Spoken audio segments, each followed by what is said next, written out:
We've had a lot of claims and a lot of statements being made by leaders as the U.S. looks to oust them. But at this point, we have Maduro stating that his foreign minister just held secret talks. Guess it's not secret no more now that he told the whole world in New York. And they did so with this U.S. Special Envoy to Venezuela, Elliot Abrams. And he's predicting that he would remain in power despite the global campaign to unseat him. Now, you got to remember that the Bank of England refused to give him his gold back, and then the West was wanting to use that gold to back Guaido. We then seen an interesting individual pop up, the old oil czar for Chavez, stating that neither one of these guys were going to do.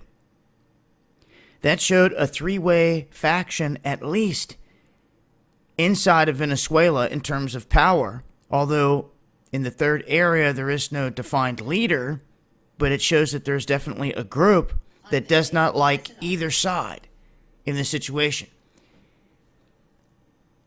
Now, they're saying that these meetings started on January 26th, and says they were hostile at first. But he seems to think that through these meetings that he's going to stay in power. I just do not see that happening at this point. It's pretty much like the writing is on the wall and the hourglass has been tipped for him, especially knowing that mercenaries have been on the ground, that they have a man already in position that they're saying they're backing. There's already a split there. Now they just need to keep the pressure on him at this point and continue to back their puppet they're going to put into power. It's going to be interesting to see how this plays out in the end, because whoever they try to put atop is going to have to really glaze over the people. If you do not win the hearts of the people, it's just going to be pure chaos there no matter what. No matter if Maduro goes, if they try to replace him with someone else, it has to be someone that the people gravitate toward. They did this brilliantly in Egypt, where they put a guy in there, had everyone turn against him. They used social media to their advantage.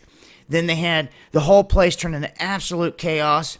They had this guy named Al-Sisi, who was the general of the military at the time, used the military to act like they were going to go in and protect the people, which worked to his advantage. All the people then rallied with him in the military. He, to this day, is the leader of Egypt. He is connected with Netanyahu and all the rest of them at the top here on this world stage. And you have to see how they operate. But this is what Maduro was saying. Going to break this down even more. Underground World News Live. Tonight, Dabu 7/7, 8 p.m. Eastern. Make sure to join us over there. And make sure to follow me on Twitter as well for the latest updates. Much love, y'all.